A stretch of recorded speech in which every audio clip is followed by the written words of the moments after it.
Hi everybody and welcome back.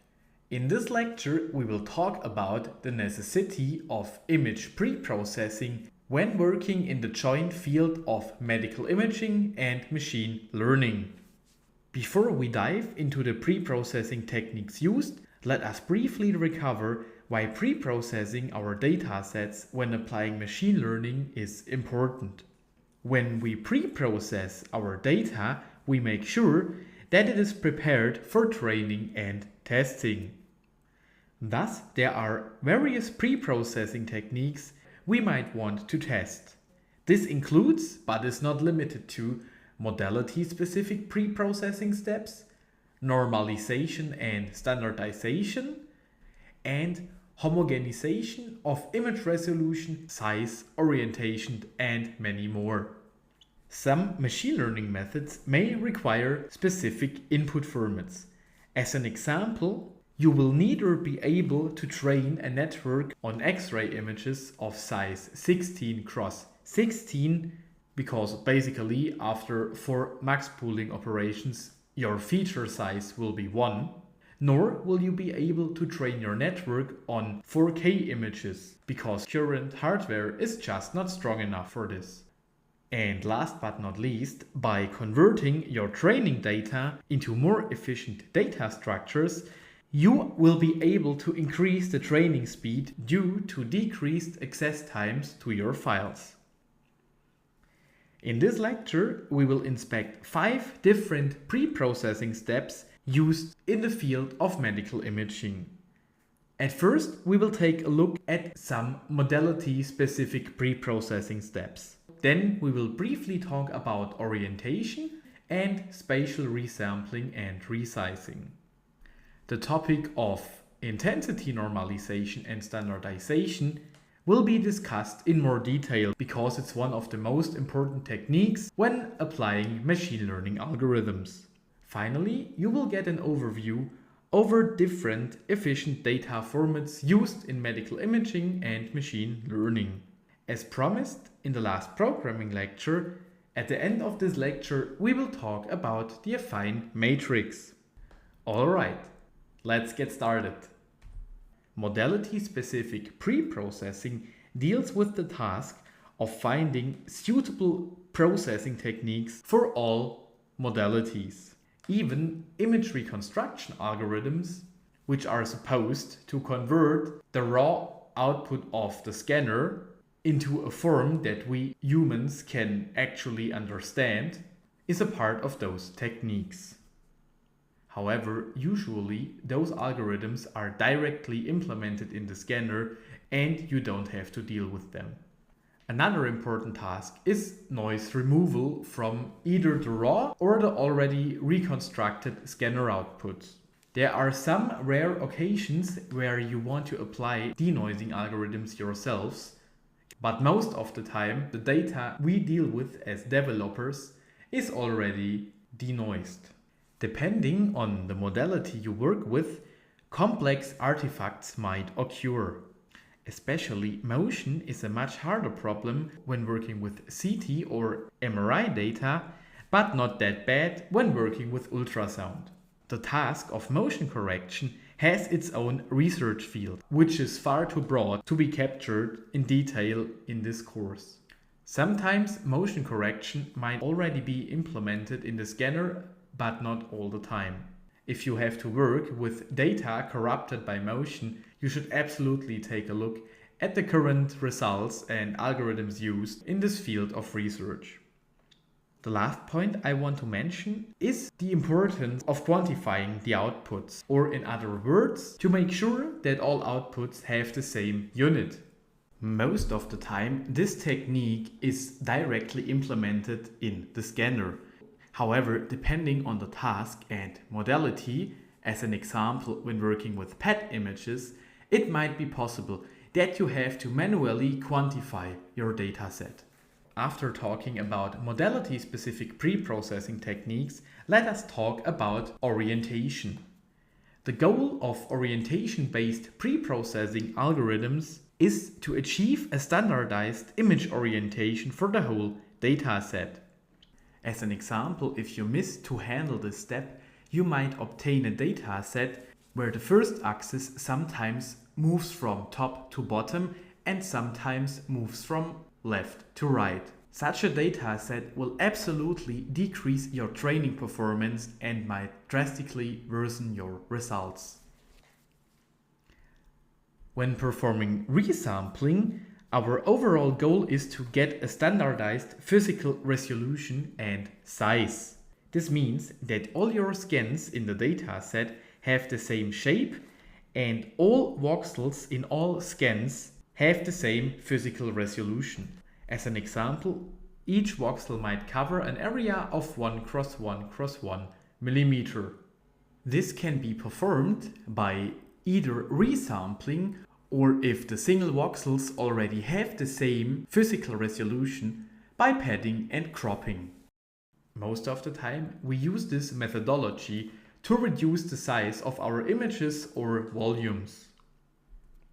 Now it is time to talk about normalization and standardization, which is, as I already mentioned at the beginning of this lecture, one of the most important pre-processing steps for you as machine learning developers.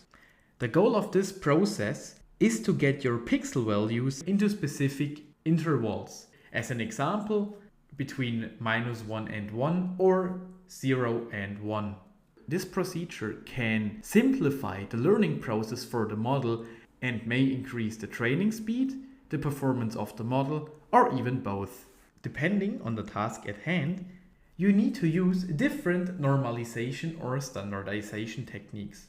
As an example, when dealing with MRI data, you set normalize and standardize per subject. However, in contrast, when working with CT scans, you typically do not need to normalize, but standardize the complete dataset.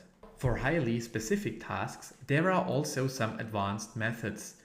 As an example, when working with PET images, you might want to compute the logarithm of the single voxel values. Most of the time, when working with brain images, you match your individual brain scan onto the M&E template. You can imagine the M&E template as a card or an atlas of the brain. This template matching approach only works because the brain is extremely similar within all individuals and highly symmetric. The following table contains an overview over the most common modalities and their pre-processing techniques.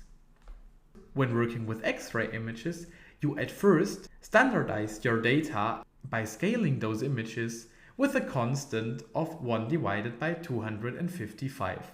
After that, you compute the mean and standard deviation of the whole data set to perform set normalization.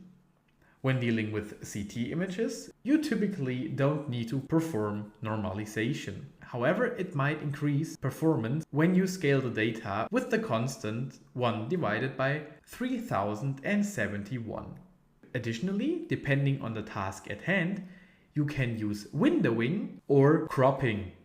As an example, if you simply want to focus on the lung, then you might crop away everything below the stomach. Windowing is more or less simply another word for contrast enhancement or contrast changes. In this figure you can see two different windows, one called lung window and one called soft tissue window. In the lung window you can see that this windowing allows a beautiful visualization of the blood vessels within the lung, but it is impossible to see anything within the abdomen. However, in contrast, when using the soft tissue window, we obtain a very nice representation of the abdominal organs, but lose most of the information in the lungs. Therefore, depending on the task, we need to make sure that we are using the correct contrast or window. Since MRI scans are not based on a comparable and absolute unit like CTs are, both normalization and standardization are performed on the individual subject and not on the complete dataset. Additionally, you can again use cropping to focus on the part you want to inspect. As already with CT images, PET scans are typically not normalized, but their values are often clipped in the range between 20 and 40.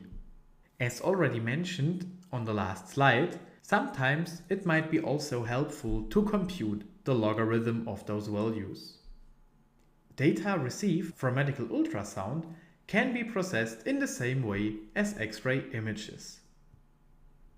Note, and this is really important, all the techniques or suggestions shown here work most of the time and help to improve the performance. However, in some occasions it might be the case that they hurt performance. Therefore, I recommend to always try different normalization and standardization techniques to compare which one performed best. Since machine learning is a really empirical field, this is simply the fate of us engineers. After applying all necessary pre-processing steps, it is time to take a look whether you should convert your data to more convenient formats. When working on raw DICOM files, you should always think about converting them to Nifty or another data format which can handle multidimensional data such as NRRD. Then you might think about efficient data storage for machine learning pipelines. As an example, you could convert your data into NumPy files or use efficient memory containers such as HDF5 or SAR. Now, as promised, we will talk about the relationship between physical and voxel coordinates. A voxel coordinate defined by the three integers I, j and k refers to the position of a voxel in our data array. As an example, when using the values 0, 0, 100, those coordinates exactly identify a voxel in our scan.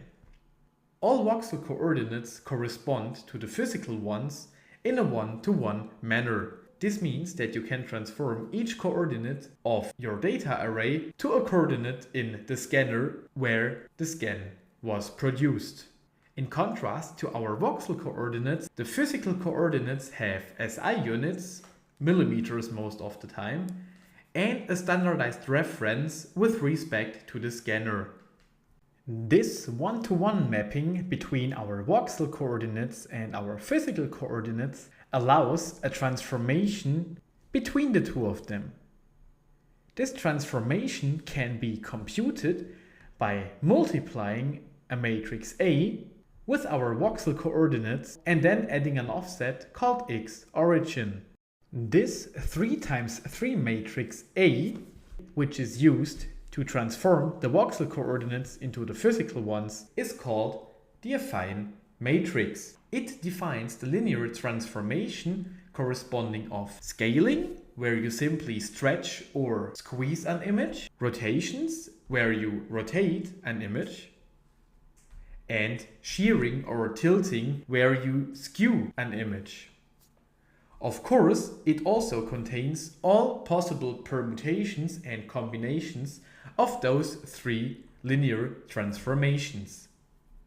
However, for the sake of convenience, we can expand the 3×3 matrix into a 4×4 matrix, which allows to directly incorporate the translation from the offsets x origin. The combination of these four transformations then forms the so-called affine transformation. In the subsequent programming lecture and corresponding UPython notebook, you will learn more about how to transform between voxel and physical coordinate space and why the trick of expanding the 3×3 matrix into the 4×4 matrix actually works. Now that you have powered through the last rather theoretical notebook, it is really time to get into practice. After the next and final notebook of this section, we are ready to tackle medical problems with deep learning. Thank you